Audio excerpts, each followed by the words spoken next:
Цивил медија.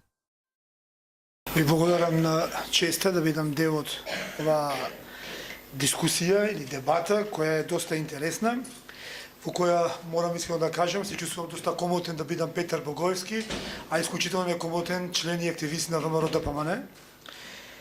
Од тоа што нашето општество го владеат стереотипи, така да имаме еден стереотип на левицата дека само ВМРО се криминалци. Па денеска се заслушавме како тоа ВМРО се криминалци.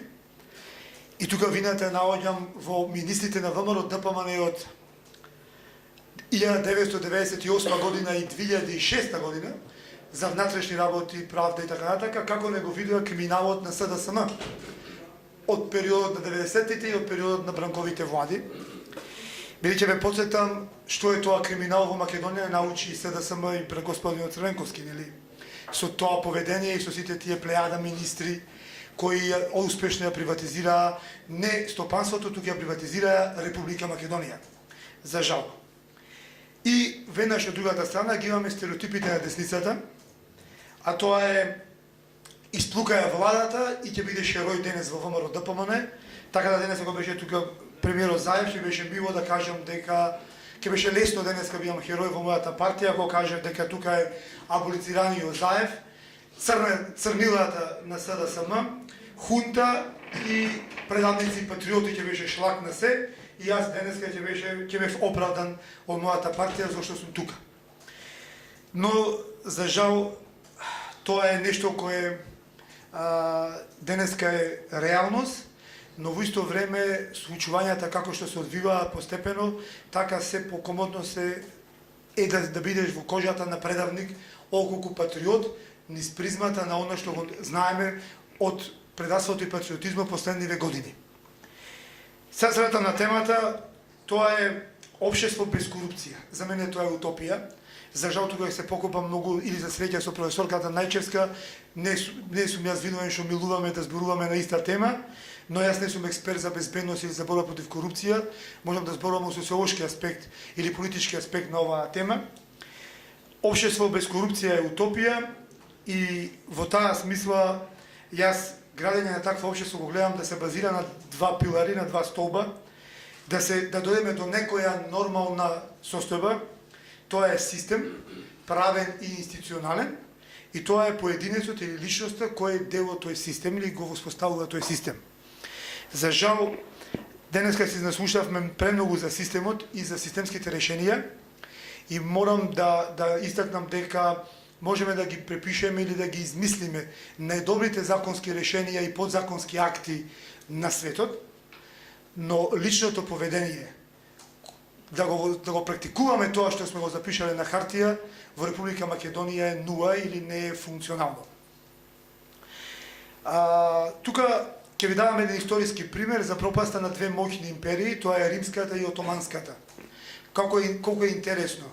Ист систем кој нудел врвна моќ на светско ниво, пропаднал благодарение на пропаста на моралот на личностите кои низ времето го изгубиле моралот во тие два примери.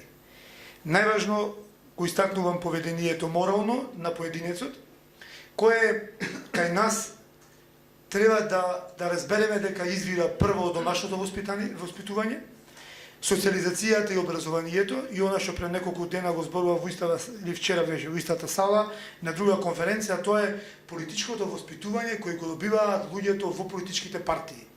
Ако учите во политичката партија дека си мангуп, доколку успееш да го изиграш системот, тогаш не може да бараме решение за проблемот по денешната тема. Моралниот човек со личен интегритет е обврска на сите во општеството, образовниот систем, политичкиот систем. Едноставно тоа е единствена шанса како ќе дојдеме до помалку корупција во ова општество. И јас тука си наоѓам поголема одговорност на десницата, на нас, на мојата партија и на сите ние што се декларираме како десничари, бидејќи ние се колнеме во поединецот, индивидуалноецот и моралното поведение на индивидуалецот. И тука многу сериозно потврдивме. Тоа се гледа и со денешните случувања кои се актуелни по сите медиуми, дека ние тука беседиме цел ден.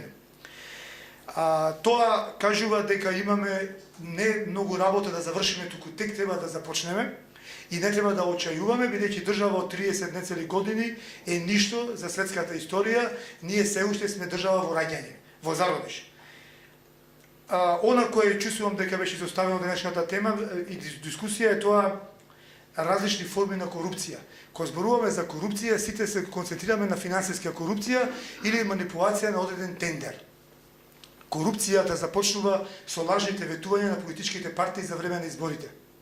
Така да корупција е или изборна корупција се лажните ветувања кога на човек ќе му кажете дека ќе го вработите или ќе му кажете дека ќе му направите автопат до некој селце или до некој град. А тоа немате никаква намера да го направите. Туку само го користите за гола пропаганда и кампања.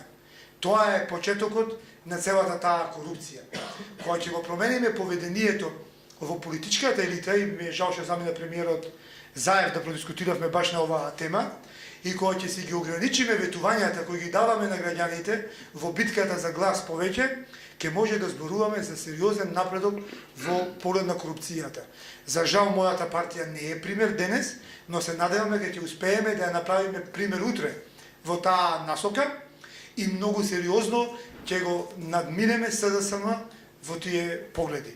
Ви благодарам многу. Цивил медија.